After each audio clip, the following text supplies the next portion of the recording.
there's some conform, some cause of subtraction, right? The unemployment compensation, some cause of addition, like that 529 plan, and some require a whole separate calculation in California, which we'll talk about. And time to the laws don't matter. So, yeah. Any questions? Anybody have anything they want to ask? No? All right. So, like I said earlier, the federal return is kind of the starting point, not the finish line, right? So, most states, if you do other state tax returns, a lot of times they just take the federal AGI, they have an additions line, a subtractions line, and then you've got your state AGI, state taxable income, multiplied by the tax return. California has a whole separate form for it. It's a Schedule CA. And I'm sure you guys have all seen Schedule CA. It's where you, like I said, subtract the unemployment, add back the 529. And so, in a lot of ways, right, the tax software will take you through that process, but you want to understand and familiarize yourself with the Schedule CA every year, because every year it changes a little bit. Yeah. Right? And so this is it. This is for the 540. Right? You can see, it starts out with a federal amount, subtractions, additions, right? And some of them are grayed out. Like you can't have a subtraction of non-taxable combat pay. You can't have an addition of taxable refunds and credits to offset states. So the Schedule CA tries to keep us honest a little bit. And what's interesting is if you read through, wait, how can that be a subtraction and an addition, right? So when you see those and you kind of get stumped and say why, I always recommend that open the instructions. This is kind of like a December or January thing after you do your CTEC course, because a lot of times this form gets generated after our education materials are completed, like the OB3 stuff that happened. If Congress changes this year, we may have another tax legislation coming this year. The administration changes in 3 more years, we might definitely see tax legislation, right? So we want to always look to the California form instructions to inform us about what we're doing. So this is a simple slide, but when we're looking at things like, is it taxable? Was it taxable federally, California, or both? And wages on W-2 is usually pretty simple. Like you'll see the box on W-2 different than your state wages. So like the employer payroll companies, if you do payroll, you have to manage those, like what's taxable. But like when we get away from W-2s, 1099s, like 1099G, like all these things now they start like behaving differently in a lot of states, but California really especially. So it's important to do that. Some easy California subtractions. Again, you go through that Schedule CA we saw earlier. Paid family leave, state tax refunds. I think the only thing California gives us that doesn't tax us is our own money back. Unemployment compensation and Social Security benefits. Right, we can pull those off right off the bat. And this 529 to Roth, right? So, like I said, hopefully my kid, learns to play golf and shoots a golf scholarship. My son is like this tall, he thinks he's a basketball player, which he's really good at it, but I don't know if he's gonna get a scholarship. But so if you don't use that 529 money that you set aside for education, you can roll it over. And one of these you roll it over to is a Roth. And we all know the Roth rules. But federally, you can exclude that, you don't have to pay tax on that. There's some limits there here and there, but in general, you can roll it over. California-wise, you're going to have to pay the tax. You're going to have to realize that income that's there. One of the tricky things, though, is the instructions aren't really clear. If you think about a 529 plan, 529 plan is a lot like a Roth. You deposit the money into it after tax. You don't get a tax deduction in California for deposit to a Roth. Or sorry, for a 529. So when you convert it, the money that you put in has already been taxed. So you think about IRA or Roth withdrawals, right? You're only paying tax on the income in that Roth that wasn't taxed. So it's kind of my belief, and it's supported by this FTB 3805C in the publication 1005, that you would only report the income portion 529 on your California return when you pass it over, and not like the full amount. If you look at the actual form, it seems to say you want to put the whole amount on there. So if you do have taxpayers that have college savings accounts for their kids, and they've converted it, I phone a Tax Pro, Latino Tax Pro. Make sure your VIP membership's paid up, and phone a Tax Pro because they have great service at Latino Tax Pro. That's my opinion that you would just report the income amounts and pay taxes on that, since the actual principle, the basis is not tax paying. HSAs, this is the one I actually learned something about. I knew California didn't give you a deduction for the HSA contribution, but really California doesn't even acknowledge the existence of an HSA, right? So the tricky one is the third bullet, right? You know, if you fill in a W-2, right, the tax office is going to pull the code of W and add back. If you put something on the HSA form federally, most tax offices carry that and add back. But, so I have an HSA, right? And you can take the HSA money just like an IRA and invest it, and the investment grows for free. And for those of you who don't know, an HSA is a health savings account. And so then when I go get a point of service with my doctor, or at my student at the pharmacy, or whatever it is, I use my HSA card to pay. And so I put pre-tax dollars in the HSA, and I pay for my medical. So you basically get a discount on all your medical expenses because you're paying it with pre-tax dollars, and you're getting a write-off. So someone in a 40 or a 38% bracket saving 38%, 15% bracket, you're saving 15%. But regardless of who you are, an HSA, I think is a pretty good deal.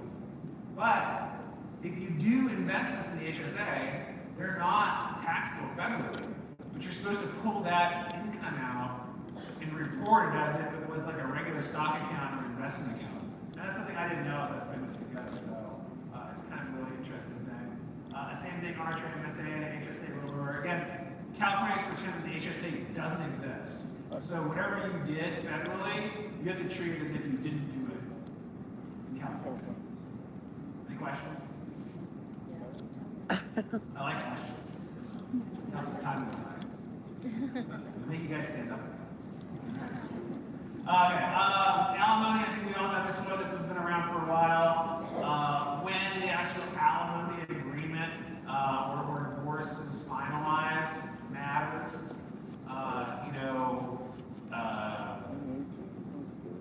I think it conforms to the Fed now, but were for a while it didn't. So this alimony, I hate it.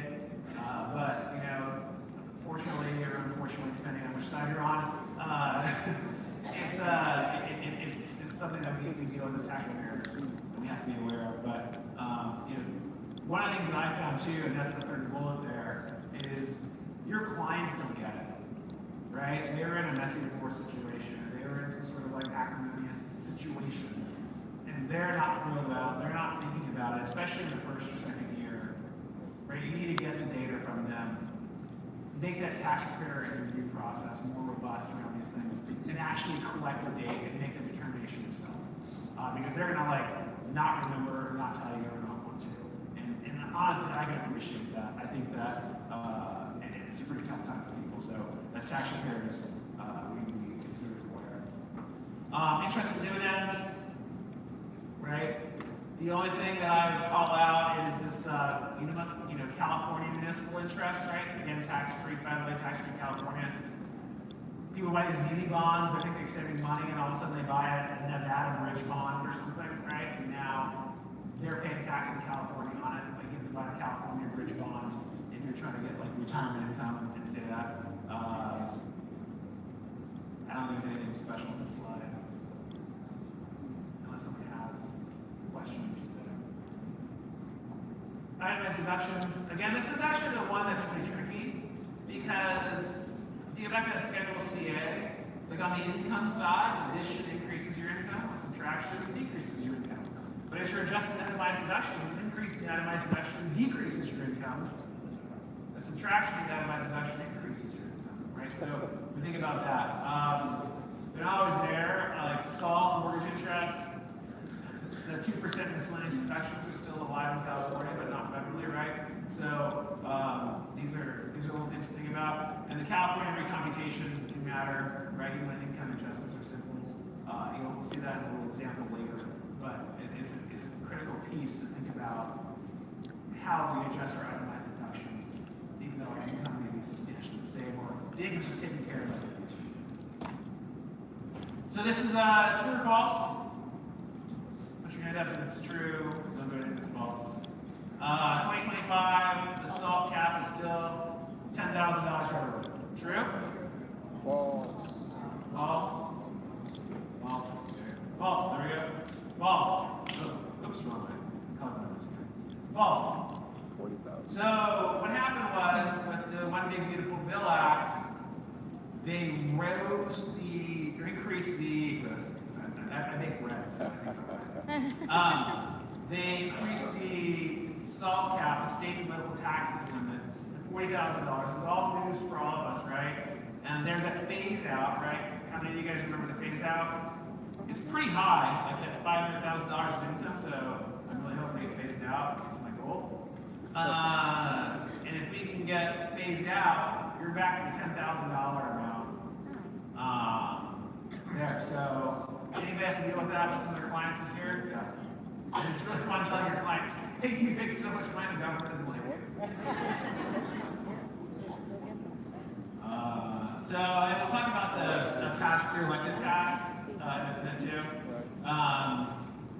So because of that, federal SALT doesn't always become California result. Like I can tell my tax preparers in my office, hey, they're like, oh, this guy's his $10,000, his $40,000 limit. I don't need to add in his vehicle license fee. I don't need to add this other little tax that they pay. No, add it in. It's going to go to California and give them $50 in California. Let's do it, right? So making sure that we create accurate returns, even if they look like we're getting limited in the federal, and hey, look, adding this extra $60 in vehicle license fee is not going to change the federal return. Let's put it in there so it shows up in the federal return, passes through the California return with software, and we get that tax credit for extra like 6 months, and then they can take it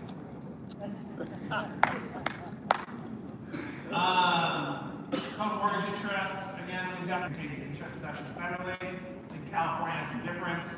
And I didn't know this either. I didn't know this. Tax preparation fees, investment expenses, all still alive in California. So,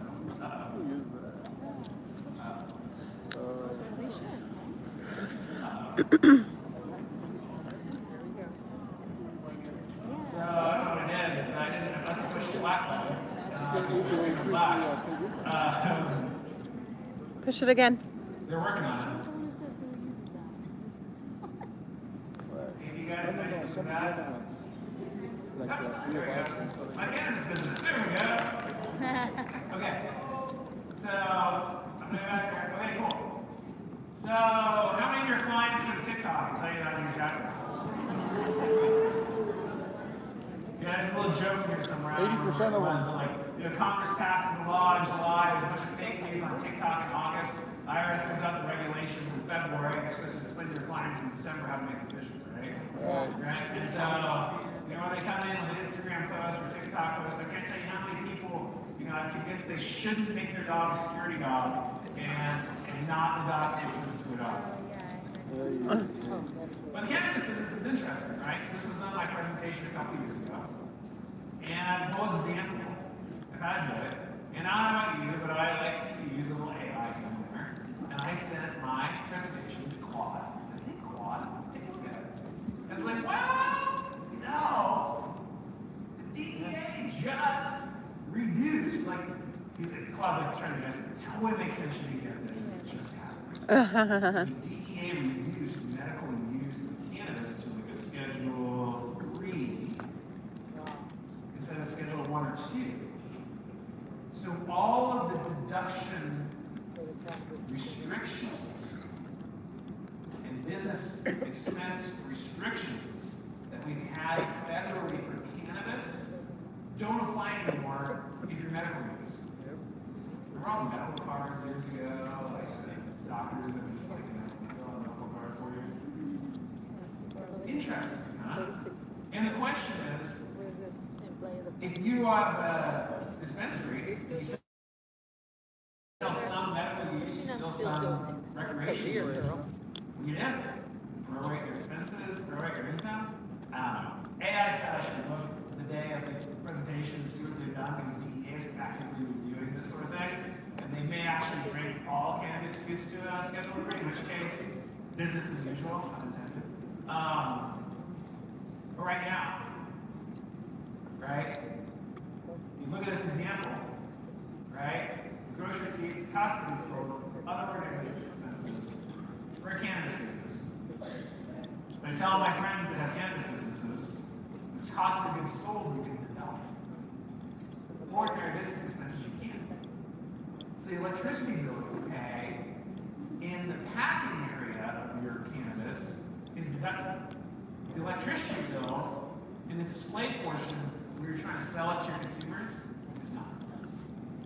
And so cannabis businesses have been really interested federally, right, because of the limitation of the ordinary business expenses, but they get to keep the cost of goods sold, right? So if this example runs out, federally, this business ends up with $180,000 federal profit on Schedule C. When you go to California, you got to adjust off that $100,000 of subtraction for the ordinary business expenses. Again, unless the DEA brings us back down to Schedule 3, in which case, more than likely, don't quote me on it. For all the expenses, we just do the ordinary business expenses. Does that make sense to everybody? But it's called schedule. It's called 280E expenses, capital B. And so if you look it up, it's kind of an interesting thing about how you do that. So if you have anybody, friends of yours that are like running cannabis businesses or that, you tell them, hey, look, let me teach you about cost of goods sold. You can read about Schedule C instructions. Move some of your expenses to cost of goods sold, and you can save a bunch of money federally. Your friends will love you. They'll trust you. They'll bring their business to you. They'll refer their friends to you. Like this is one of the 2 gems in here that I have about things you can do to your business friends that are in business to help kind of earn their trust and build more business. But yeah, same receipts, same records, and different taxes. Kind of not a little bit interesting. This is the other one. How many of you guys do salt work around for your S Corp or partnership customers? So what it does is, so if you have a business that's a pass-through, like an S Corp or a partnership, we all know the tax return happens, and then it passes through all of the income adjustment items on the K1 to the individual tax return. So if you now then have to pay taxes for your business, right, state taxes, you're salted out. Whether it's a $10,000 limit for someone, $400,000 or up, or it's a $40,000 amount. If your business makes, a couple $100,000, you're paying California 10% of that, right? And now you're not even deducted because you're paying California tax on your personal return. Your personal return California taxes go on to Schedule A, and the Schedule A gets limited. Do you guys follow that? Let me go over it again. Got it? Okay. California, New York, a bunch of other states, they're like, this is not cool. We're not going to play this game. So what we're going to do is we're going to let the pass-through entity pay its own taxes. Right? So the S Corp or the partnership writes a check from the S Corp or the partnership, not from the K1 recipients, but they write that check. The entity writes the check. And the entity takes an ordinary business expense for taxes paid. So that reduces the income federally,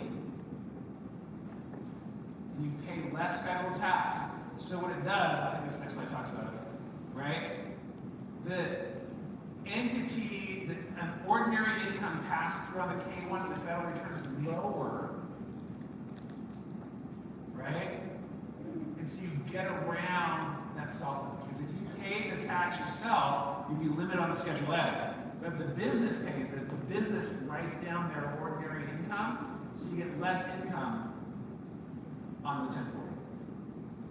Right? And then there's a whole accounting system in California because you got to add that income back to California. Then you get a credit passed through on the California K1. And it's non-refundable, so if the company overpaid while you're out of luck, you got to carry it next year. That's the risk of doing business in California. But it gets you around the SALT limit. And so if your clients are hitting that SALT limit, the $10,000 or $40,000, whatever it is, and they have an S corp or partnership, or even if they're a sole prop, you tell them, hey, go create an S corp or a partnership, and you pay California $800 for the S corp or partnership, and then you can do this, right? Another thing that you can take to your business clients and say, here's a workaround. They're going to love you because what is this? If you're at that income level, I mean, you're potentially 20, 30, 40 cents on the dollar of these pass-throughs. So if you can reduce the business income, by $20,000, that's a $10,000 bill rate, right? Or $8,000 bill rate. Any questions about that? That's kind of a tricky one. All right. The other one that I want to go over is the one that I love to talk about, is depreciation. Any of you guys do depreciation? Any of you guys have own a tax pro, Latino Tax Pro for help with depreciation? It's tricky. If you're an accountant, which I learned recently, all accounting is straight line depreciation, right? So if you buy an asset, it costs $100, it's a 5-year asset, you get $20 a year, or $1,000 is $200. So for 3-year assets, $333.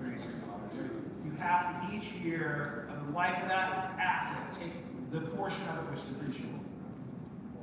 Federally, the IRS or Congress, and then let's say Congress, because they're the people actually making decisions, they want you to spur economic activity, or they want you to stop it, right? So what they do is they mess with Section 179 depreciation, and they mess with special depreciation.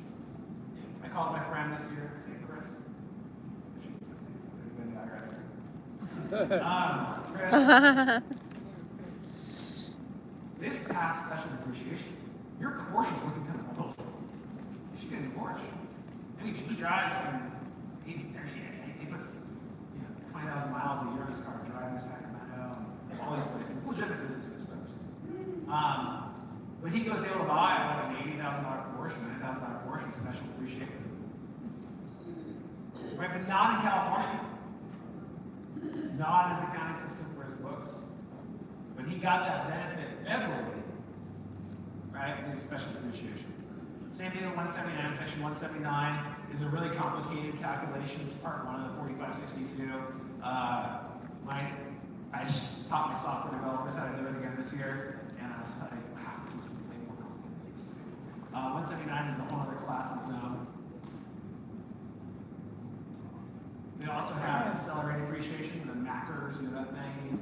You double declining balance, 200, declining balance, 150, and so on and so forth. So you can accelerate. So basically, right, if you look at this chart, California stayed the same amount, right, each year. Federally, I think the graph's still wrong. It's more kind of a parabola curve, right? Where each year it gets smaller, so just ignore those things, but it gets smaller each year. So the add back is different.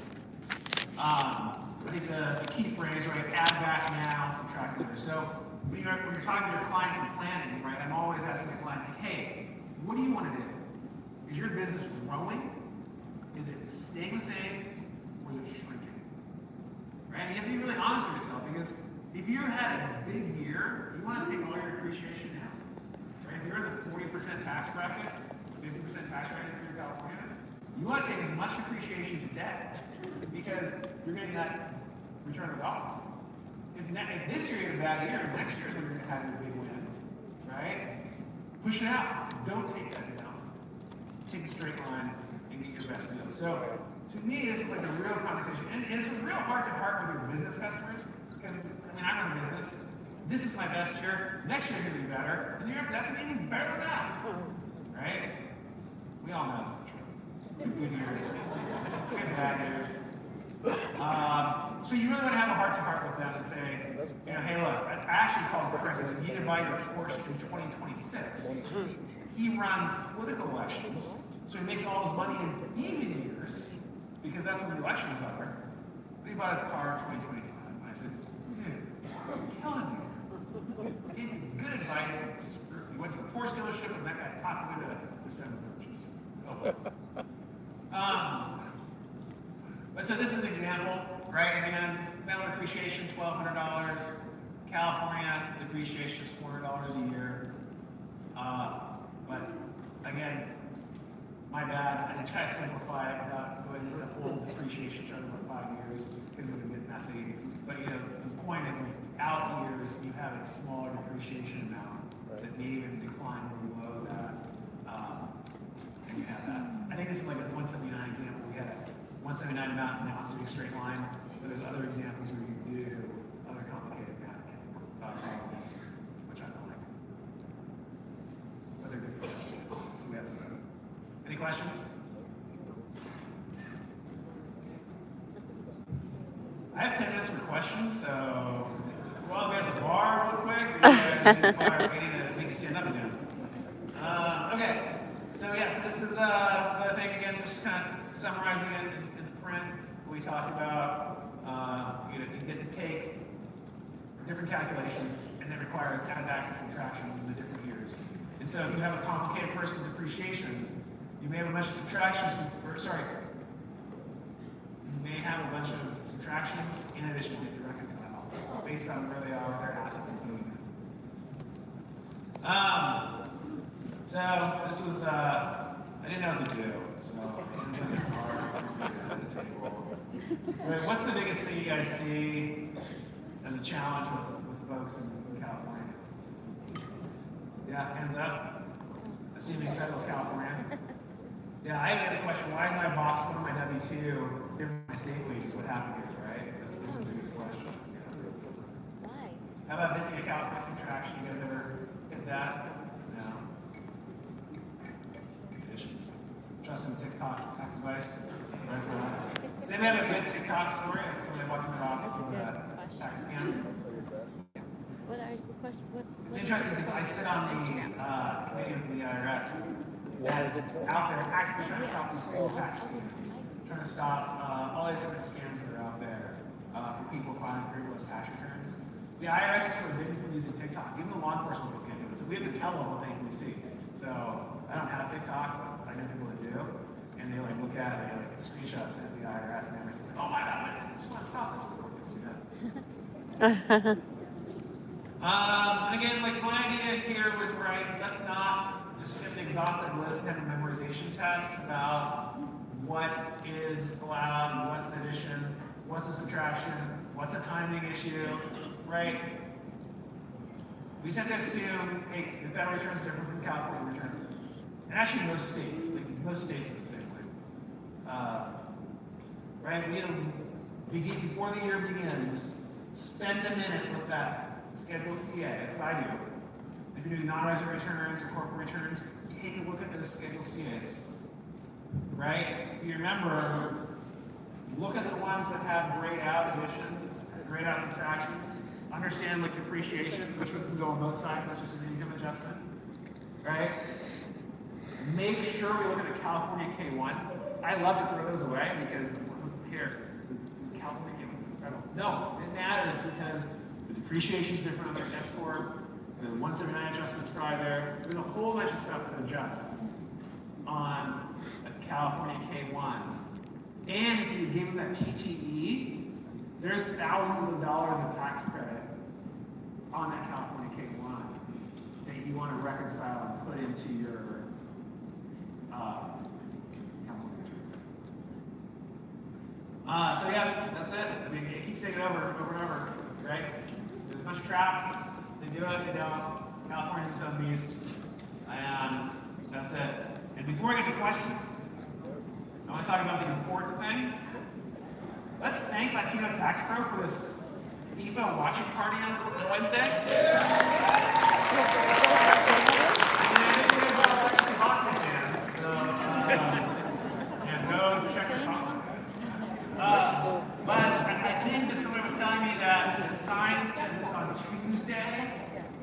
But in fact, the game is on Wednesday. On Wednesday.